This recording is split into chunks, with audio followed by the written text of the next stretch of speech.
ಶಿರಾ ತಾಲೂಕಿನ ಕುರುಬ ಸಮಾಜದ ನೂತನ ಅಧ್ಯಕ್ಷರಾಗಿ ಆಯ್ಕೆಯಾಗಿರುವ ಶ್ರೀಯುತ ಬರಗೂರು ನಟರಾಜ್ ರವರಿಗೆ ಅಭಿನಂದನಾ ಸಮಾರಂಭವನ್ನ ಬರಗೂರಿನಲ್ಲಿ ತಮ್ಮ ಹಿತೈಷಿಗಳು, ಅಭಿಮಾನಿಗಳು, ಮುಖಂಡರು ಏರ್ಪಡಿಸಿದ್ದರು. ಈ ಸಂದರ್ಭದಲ್ಲಿ ಮಾತನಾಡಿದ ಮುಖಂಡರು, ಬರಗೂರು ನಟರಾಜ್ ರವರು ಬ್ಲಾಕ್ ಕಾಂಗ್ರೆಸ್ ಅಧ್ಯಕ್ಷರಾಗಿ ಪಕ್ಷಾತೀತವಾಗಿ ಎಲ್ಲ ಜಾತಿ ಜನಾಂಗದ ಜೊತೆ ಉತ್ತಮ ಸಂಪರ್ಕವನ್ನ ಹೊಂದಿದ್ದಾರೆ. ಇಂಥವರಿಗೆ ಕಾಂಗ್ರೆಸ್ ಸರ್ಕಾರ ನಿಗಮ ಮಂಡಳಿ ಅಧ್ಯಕ್ಷರನ್ನಾಗಿ ಆಯ್ಕೆ ಮಾಡಬೇಕೆಂದು ಒತ್ತಾಯಿಸಿದರು. ಯಾವ ವಿಚಾರದಲ್ಲೂ ತೋಡ್ರಿ ಈ ತಾಲೂಕಲ್ಲಿ ಬರಗೂರು ಒಂದು ಶಕ್ತಿ ಕೇಂದ್ರವಾಗಿ ನಿಂತ್ಕೊಂಡಿದೆ. ಆ ಶಕ್ತಿ ಕೇಂದ್ರದಲ್ಲಿ ನಾವು ಇಂಚೆ ರಾಮೇಗೌಡರನ್ನು ನೋಡ್ತಾ ಇದ್ವಿ, ದಿವಂಗತ ರಾಮೇಗೌಡರು. ಅದಾದ ನಂತರನ ಒಂದು ಉನ್ನತವಾದ ಸ್ಥಾನಕ್ಕೆ ನಾನು ಹೋದರು ಅಂತಂದರೆ ಅದು ನಟರಾಜಣ್ಣವರು. ಕಾಂಗ್ರೆಸ್ ಅನ್ನೋ ಒಂದು ಪಾರ್ಟಿನಲ್ಲಿ ಇದು ಸಮುದ್ರ ಇದ್ದಂಗೆ. ಈ ಕಾಂಗ್ರೆಸ್ ಪಾರ್ಟಿನಲ್ಲಿ ಒಂದು ಬ್ಲಾಕ್ ಅಧ್ಯಕ್ಷ ಆಗೋದೈತಲ್ಲ, ಅದು ಈಕ್ವಲ್ ಟು MLA ಗೆ ಸಮಾನ. ನೀವು ನಂಬ್ತೀರೋ ಬಿಡ್ತೀರಾ, ಅಷ್ಟು ಸುಲಭ ಅಲ್ಲ. ಈ ಕಾಂಗ್ರೆಸ್ ಪಕ್ಷದಲ್ಲಿ ಒಂದು ಬ್ಲಾಕ್ ಅಧ್ಯಕ್ಷ ಆಗೋದೈತಲ್ಲ, ಅದು ಒಂದು ಈಕ್ವಲ್ ಟು MLA ಗೆ ಸಮಾನ.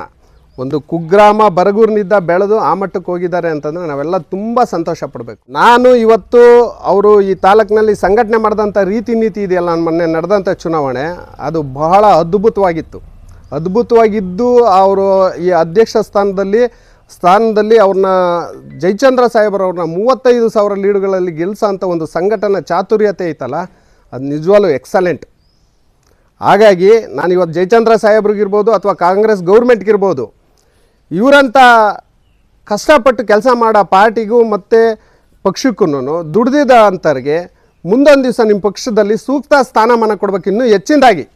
ಯಾವ ಥರ ಅಂದರೆ, ನಿಮ್ಮಲ್ಲಿ ಗೌರ್ಮೆಂಟ್ ಇದೆ, ಈಗ ಕಾಂಗ್ರೆಸ್ ಗೌರ್ಮೆಂಟ್ ಇದೆ, ನಿಗಮಗಳಿದ್ದಾವೆ, ನಿಗಮಗಳಿಗೆ ಅಧ್ಯಕ್ಷನಾಗಿ ಮಾಡಬೇಕು ಅಂತ ನಾನು ಬರಗೂರು ಜನತೆ ಪರವಾಗಿ ಮತ್ತು ಶಿರಾ ತಾಲೂಕಿನ ಜನತೆ ಪರವಾಗಿ, ಆ ಸಮುದಾಯದ ಪರವಾಗಿ ಹಿಂದುಳಿದವ್ರಿಗೆ ಒಂದು ಒಳ್ಳೆಯ ಅವಕಾಶ ಕೊಡಬೇಕು ಅಂತ ನಾನು ನಿಮ್ಮಲ್ಲಿ ಒತ್ತಾಯ ಮಾಡ್ತಾ ಇದ್ದೀನಿ.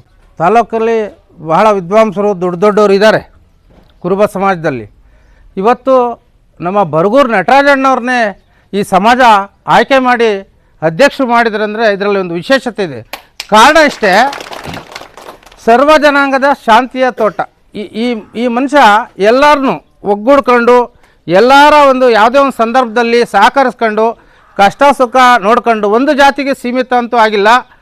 ಅದ್ರ ಜೊತೆಗೆ ಇವತ್ತು ರಾತ್ರಿ 2 ಗಂಟೆಗೆ 1 ಗಂಟೆಗೆ ನಾವು ಫೋನ್ ಮಾಡಿದ್ರು ಕೂಡ ನಮ್ಮ ಕರೆಯನ್ನು ಸ್ವೀಕರಿಸಿ ಕುಂದುಕೊರತೆಗಳನ್ನು ಬಗೆಹರಿಸಿ, ಯಾವುದೇ ಒಂದು ಸ್ಟೇಷನ್ ವಿಚಾರ ಆಗಿರ್ಬೋದು, ಇನ್ನೊಂದು ಮತ್ತೊಂದು. ಇವತ್ತು ಮೊನ್ನೆ ಒಂದು ಕೆಲಸ ಆಯಿತು, ಚಿಕ್ಕಮಗಳೂರಿಗೆ ಒಬ್ಬ ಮನುಷ್ಯ ಬರ್ನಿಂಗ್ ಆಗ್ತಾನೆ, ಸುಡ್ತಾನೆ, ಕರೆಂಟಿಂದ ಬೆಂಕಿಯಿಂದ ಏನೋ ಒಂದು ಅನಾಹುತ ಆಗಿ ಅವ್ರಿಗೆ ಸಹಾಯಕರೇ ಇರೋದಿಲ್ಲ. ವಿಕ್ಟೋರಿಯಾದಲ್ಲಿ ಬಾಡಿ ಇರುತ್ತೆ, ಇಲ್ಲಿಂದ ಅಲ್ಲಿಗೆ ಸಂಪರ್ಕ ತಗೊಂಡು ಅಲ್ಲಿಗೆ ಫೋನ್ ಮಾಡಿ ಆ ಒಂದು ಶವನ ಚಿಕ್ಕಮಗಳೂರಿಗೆ ತಲುಪೋ ಮಧ್ಯರಾತ್ರಿಯಲ್ಲಿ ಭಾಳ ದೊಡ್ಡ ಕೆಲಸವನ್ನು ಮಾಡ್ತಾರೆ. ಭಾಳ ಕೇಳಿ ಖುಷಿ ಆಯಿತು ನಮಗೆ. ನಟರಾಜಪ್ಪರು ಭಾಳ ಸಹಕಾರ ನೀಡೇವ್ರಿ. ಹಿಂದುಳಿದ ಜನಕ್ಕಂತೂ ಅವ್ರನ್ನ ಬಿಟ್ಟರೆ ನಮ್ಗೆ ಯಾರೂ ಇಲ್ಲ. ಅವರು ಬಹಳ ಹಿಂದುಳಿದ ಜನ ಅಂದರೆ ಅವರಿಗೇನೋ ಭಾಳ ಪ್ರೀತಿ. ಎಂಥ ಕಷ್ಟದ ಕೆಲಸನ ಆಗಲಿ ಅವನ್ನ ನಾನು ಮಾಡ್ಕೊಡ್ತೀನಿ ಬರ್ರಿ ಅಂತ ನಮಗೆ ಧೈರ್ಯ ತುಂಬ್ತಾರೆ.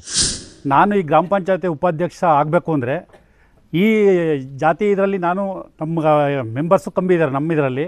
ಆದರೆ ನನ್ನ ಕರೆದು ಉಪಾಧ್ಯಕ್ಷನ ಮಾಡೋಕ್ಕೆ ₹1 ಖರ್ಚಿಲ್ದಂಗೆ ಮಾಡಿದ್ದು ಅವರೇ. ನನಗೆ ಅವಿರೋಧ ಆಯ್ಕೆ ಮಾಡಿರು, ಎಲ್ಲ ನನ್ನ ಎದುರಿಗೆ ಯಾರ್ದು ಕ್ಯಾಂಡಿಡೇಟ್ ಹಾಕ್ದಂಗೆ ಅವಿರೋಧ ಆಯ್ಕೆ ಮಾಡಿರು. ಅವ್ರ ಜೊತೆಗೆ ನಾನು ಯಾವಾಗಲೂ ಸಲಹೆ ಇರೋಕ್ಕೆ ಇಷ್ಟಪಡ್ತೀನಿ. ಯಾವತ್ತೂ ಜಯಚಂದ್ರ ಅವ್ರಿಗೆ ಕಾಲ್ ಮಾಡಿಲ್ಲ, ಇವತ್ತು ಹೇಳ್ತಾ ಇದ್ದೀನಿ. ಈ ಪರವಾಗಿ ಅವರು ಒಬ್ಬರು ನನ್ನೊಬ್ಬನಿಗೆ ಅಂತ ಹೇಳ್ತಾ ಇಲ್ಲ, ಪ್ರತಿಯೊಬ್ಬರು ಎಲ್ಲರಿಗೂ ಅಷ್ಟೇ. ನಾವು ಜಯಚಂದ್ರ ಕಾಲ್ ಮಾಡಿಲ್ಲ, ನಾವು ಮಾಡೋದೇ ನಟರಾಜಣ್ಣಂಗೆ. ಯಾವ ಟೈಮಲ್ಲಿ ಮಾಡಿರೋ ಸಮೇತ ಅವರು ಸ್ಪಂದಿಸಿ ಅವರು ಎಲ್ಲ ಜನಾಂಗಕ್ಕೂ ಹೆಲ್ಪ್ ಮಾಡ್ತಾರೆ. ಅವರು ಒಂದು ಕುರುಬರಷ್ಟೇ ಅಲ್ಲ, ಗೌಡ್ರಷ್ಟೇ ಅಲ್ಲ, ಹಿಂದುಳಿದವ್ರಿಗೆ ಎಲ್ಲರಿಗೂ ಸಮೇತ ಅವರು ಹೆಲ್ಪ್ ಮಾಡ್ತಾರೆ. ನೀವು ಸಣ್ಣ ಆಗಬೇಕಲ್ವಾ? ಅದು ಒಂದು ಉತ್ತಮ ಆಹಾರದಿಂದ ಸಣ್ಣ ಆಗಬೇಕಲ್ವಾ? ಪ್ರತಿದಿನ ನಮ್ಮ ಜೀನಿ ಸ್ಲಿಮ್ನ ಯೂಸ್ ಮಾಡಿ ಯಾವುದೇ ಸೈಡ್ ಎಫೆಕ್ಟ್ ಇಲ್ದಂಗೆ ನೀವು ಸಣ್ಣ ಆಗ್ತೀರಾ.